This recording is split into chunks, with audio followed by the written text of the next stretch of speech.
Now we have a panel session called Problem at the Grid. Our grid is a century old. This comes with problems to the scalability of renewable energy. Today, this panel will debate the most viable solution to this once-in-a-lifetime problem.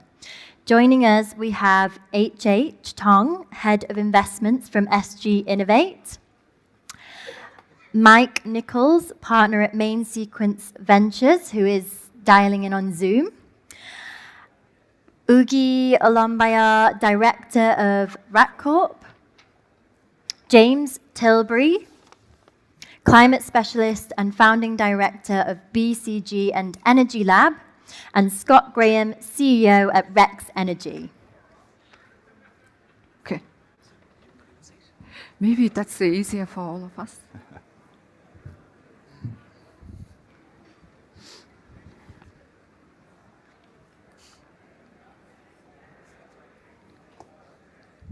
Good afternoon, ladies and gentlemen. Thank you very much for having us today. Wonderful. So let us begin. Okay, so first question is it up to government mandates to upgrade traditional grids in order to connect renewable energy sources? Mr. HH, would you like to answer this question? Okay, I think just call me HH. Mr. HH sounds like my dad's name. So I think it's a question that most governments are struggling with, right? The grid is old. The grid needs an upgrade. There's lots of new technologies that are evolving across the world that will help to improve it. And the biggest challenge for the government is not the technology. In my mind, it's not the technology.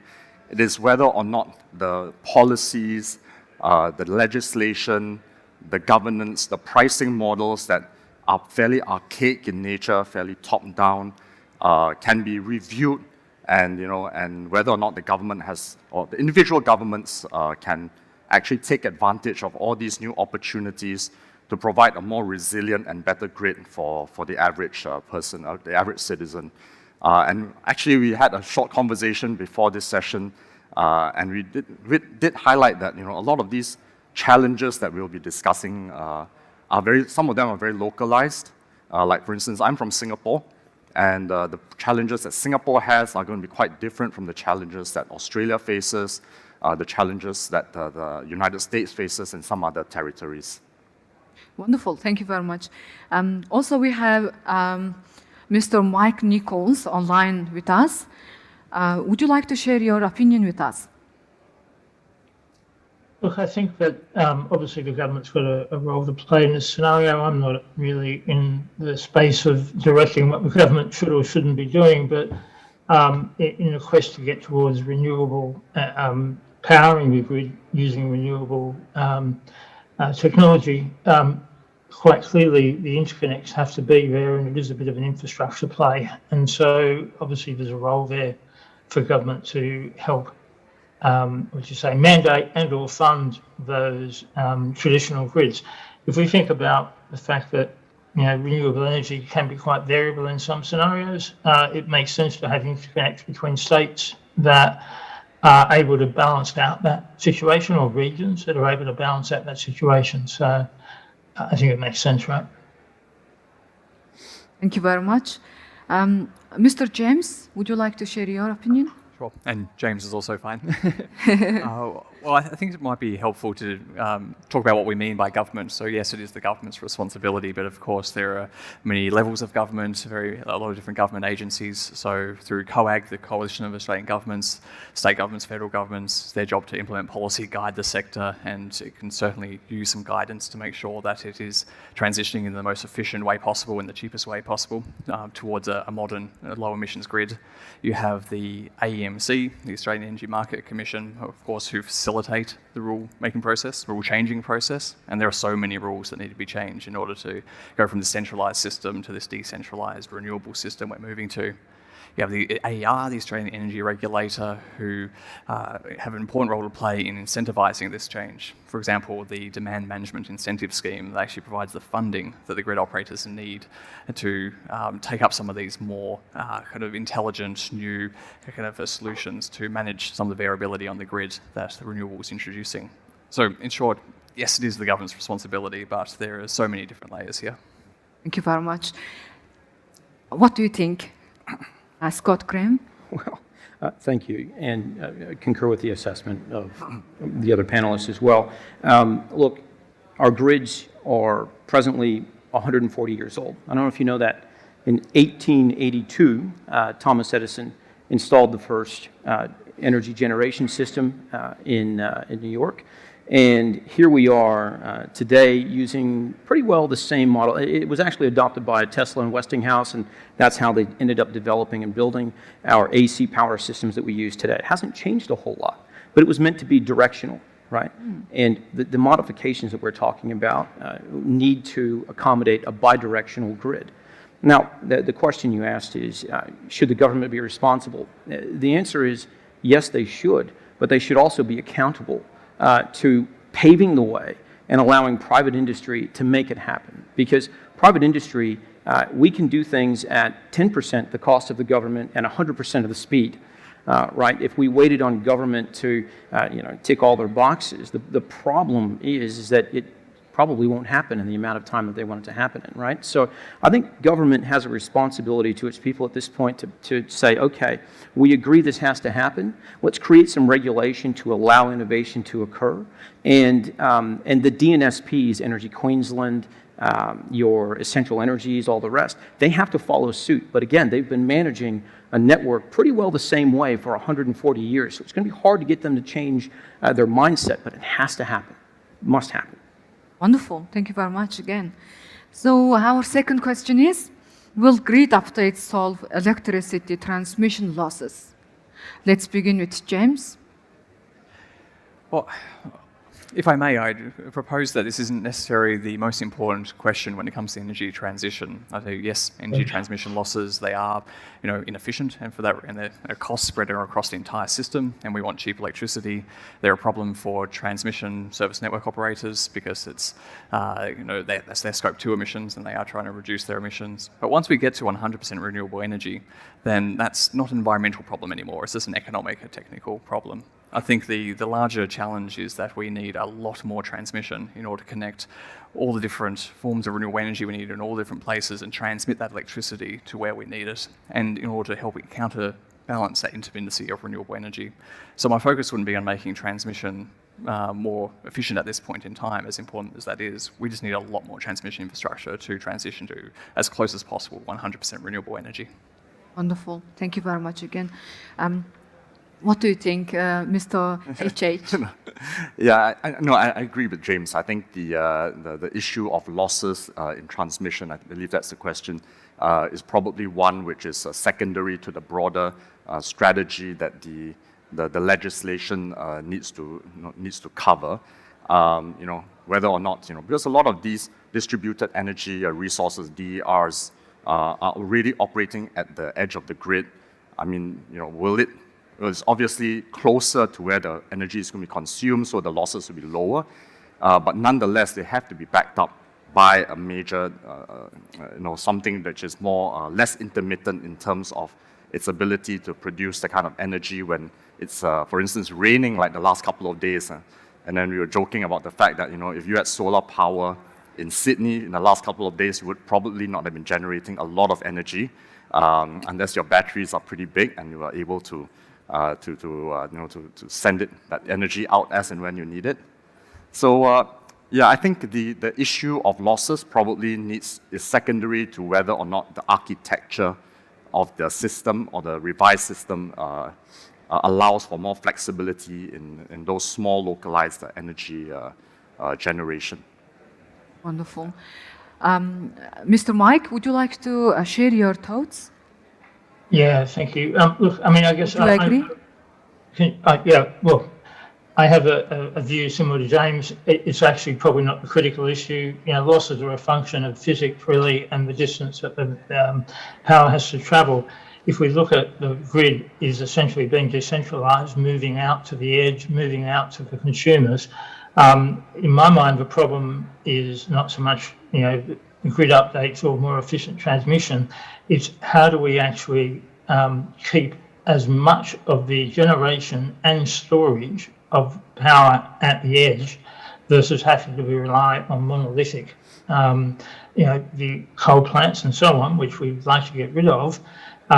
We need more storage at the edge. Right now, we've got 2.5 million rooftop solar installations in Australia, but we've only got somewhere between 100 and 200,000 battery installations in residential environments. So there's almost no storage out at the edge, but there's a stack of generation capability out there. And so somehow we have to solve that sunset to sunrise problem, because we still do need the monolithic at the moment, the coal plants. We need to get off those. In my mind, the key way to get off those is storage, closer to the usage, closer to the consumer. And so, yeah, I think, the grid transmission losses, obviously they're non-trivial, but they're actually not the key issue going forward. Okay, wonderful. Scott? Yeah, thank you. So, look, Australia's transmission network has so much copper in it, it could circle the Earth 23 times.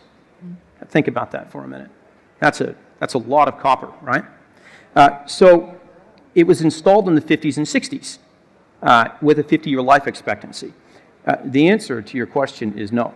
Right, so there will always be transmission losses. By the time energy makes it to a facility or a site to be consumed, you have I²R losses, eddy current losses, hysteresis effect, skin effect, proximity effect. There's a gazillion different losses that occur within a transmission and distributed energy network, right?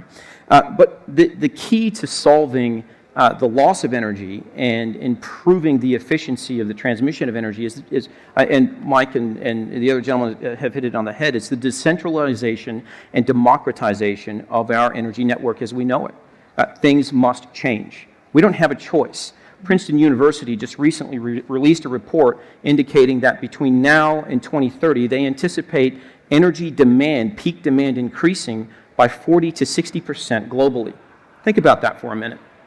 In Brisbane, before the floods, about 3 weeks before the floods, they were begging us to shed loads or we would have rolling blackouts, right?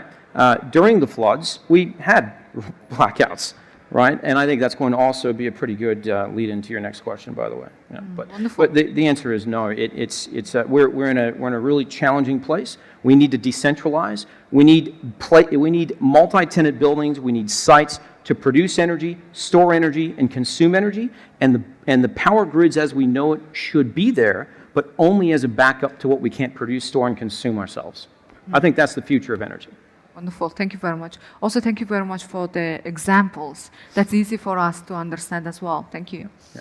So our third question is renewable energy battery storage the solution to power outage caused by natural disasters? Let's start with James. Oh, I have to go first again. Well, I think it definitely helps. It's part of the solution, but only if configured properly. So I'm not sure if how many people in the room actually have home battery storage.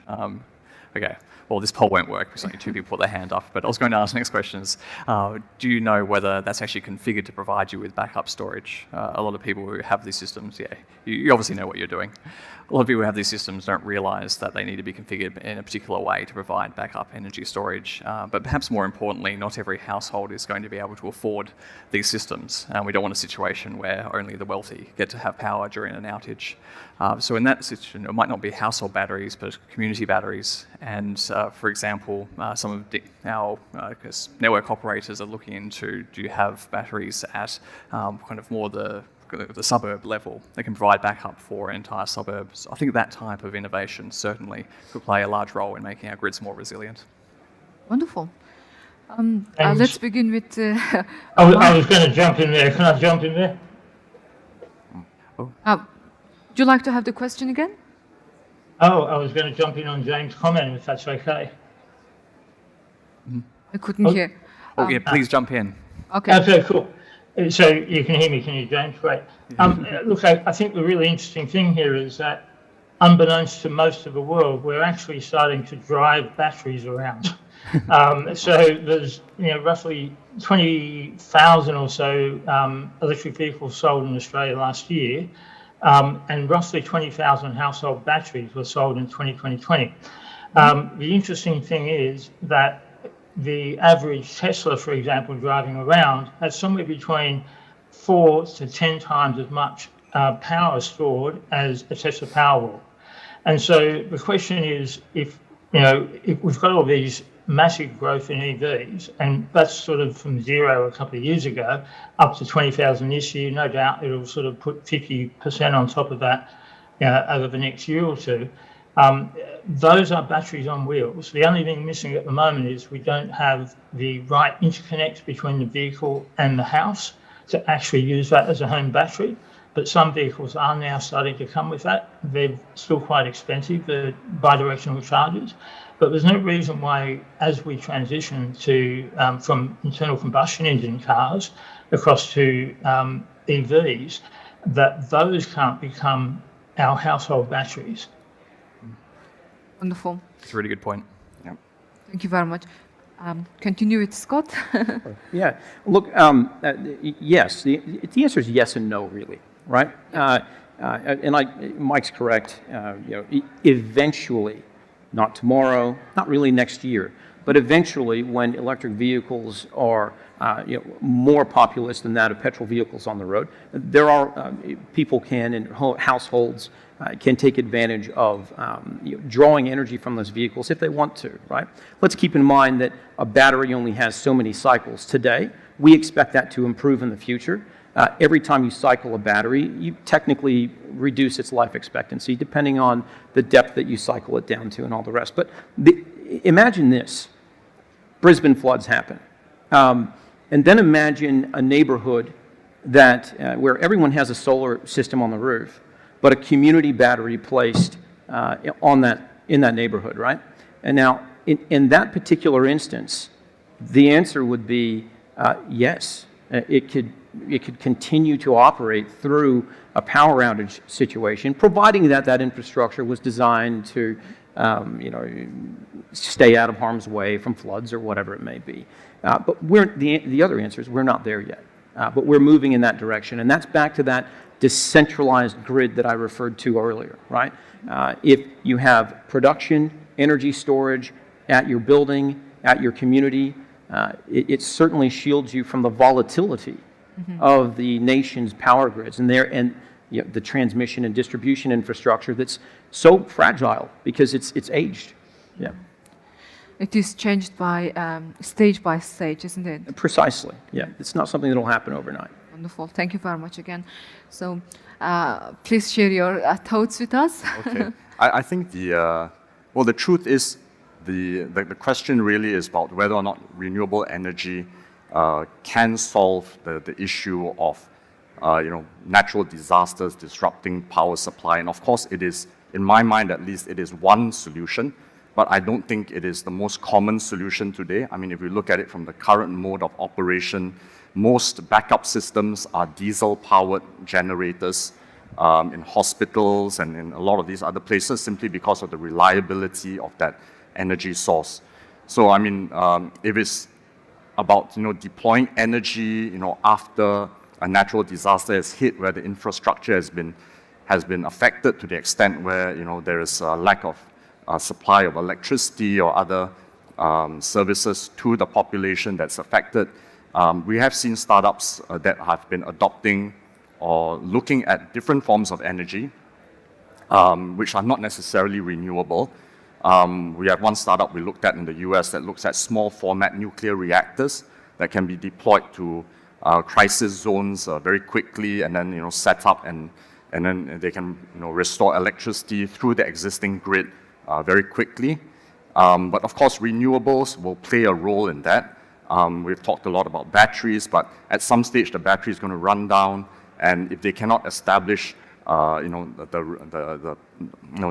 particular type of energy again, the energy is going to be cut off. So, for instance, solar panels, and if the natural disaster is floods, then I think it's going to be a long time before they can get that back up and running. If it's wind power, for instance, and if the winds are too strong and the turbines can't cope with it, that's going to be another problem. So renewables have they are part of the solution, but to just say it is the only solution would be perhaps a little bit of a stretch. So we have got to explore all the different options, in my mind. Oh, thank you very much. Thank you. And our final question is, will electric vehicles and their chargers cause too much stress on the grid? Let's start with Scott. Yeah, thank you. Good question. This is a great question. Oh, thank you. And the legacy power grids that we have today that we've been talking about all throughout the course of this panel, they're not invulnerable, right? They have a plethora of vulnerabilities. Now, just standard charging of vehicles could actually help to de-stress the grid, right, during the day. And that's the case. If you have a whole ton of vehicles just charging very slowly, that can actually yield positive results.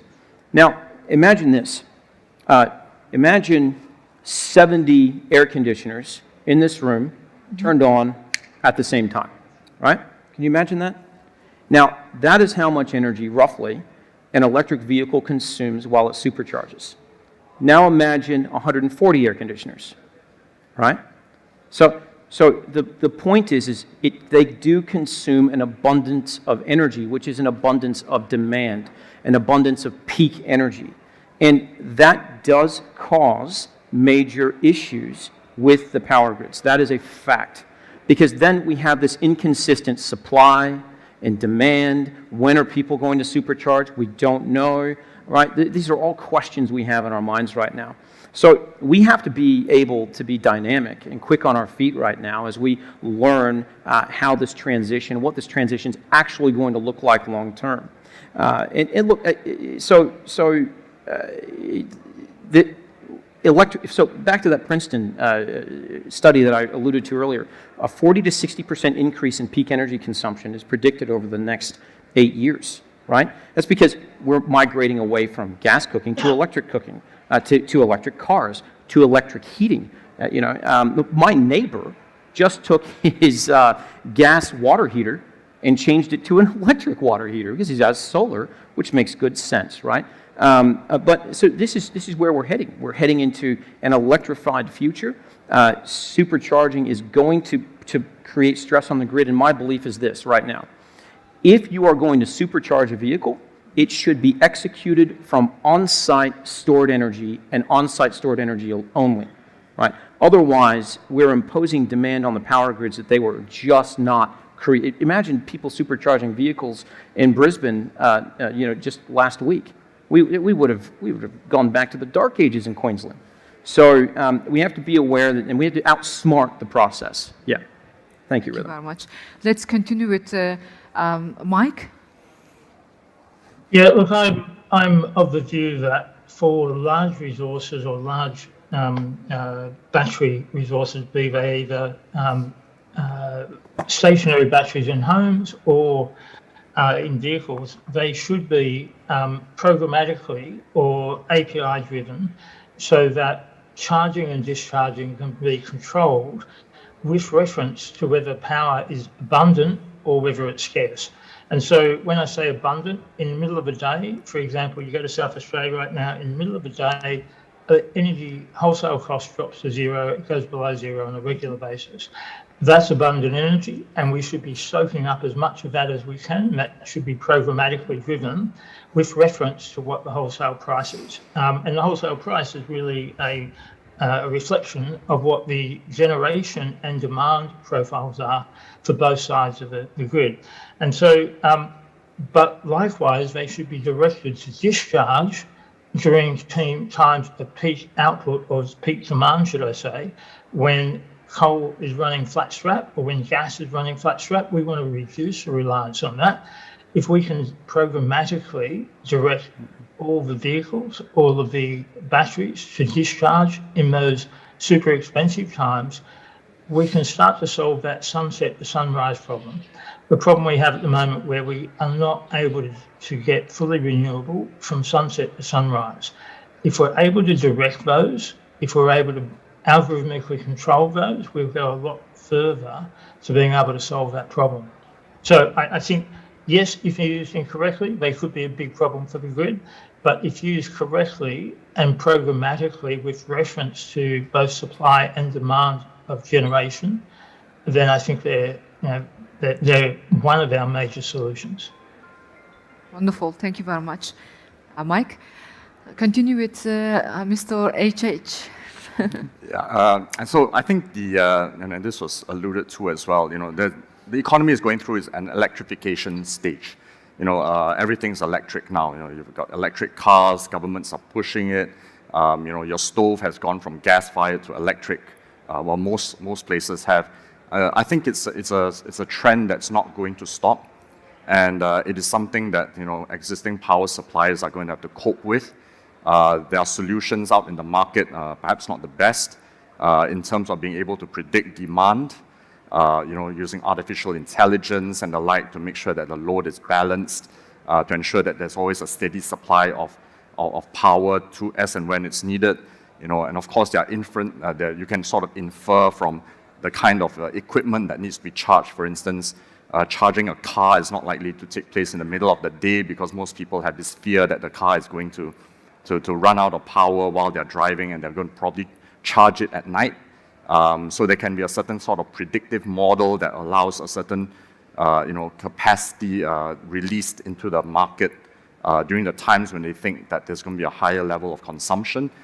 So technology has got to go hand in hand with, as things like, you've got electric vehicles, electric aeroplanes, flying taxis, so on and so forth. The software has got to follow hand in hand with that to ensure that the needs are kept up with, and you don't have a white elephant of an electric vehicle that can't be charged because for whatever reason there's insufficient power to give them that kind of boost. Yeah. Wonderful. Thank you very much. What do you think? Well, I think my fellow panelists have made all the important high-level points, so I might go a bit deeper and talk about the kind of different types of charging, because the answer to this question varies a little bit by type of charger. So to oversimplify, you have slow chargers at home, which is the majority of charging events. You have medium-paced chargers at destinations like hotels, restaurants maybe, definitely shopping centres, and that's probably where a good proportion of the energy is consumed, a combination of duration and speed. And then you have fast chargers as fast as possible on highways, service stations, places you don't want to hang out very often.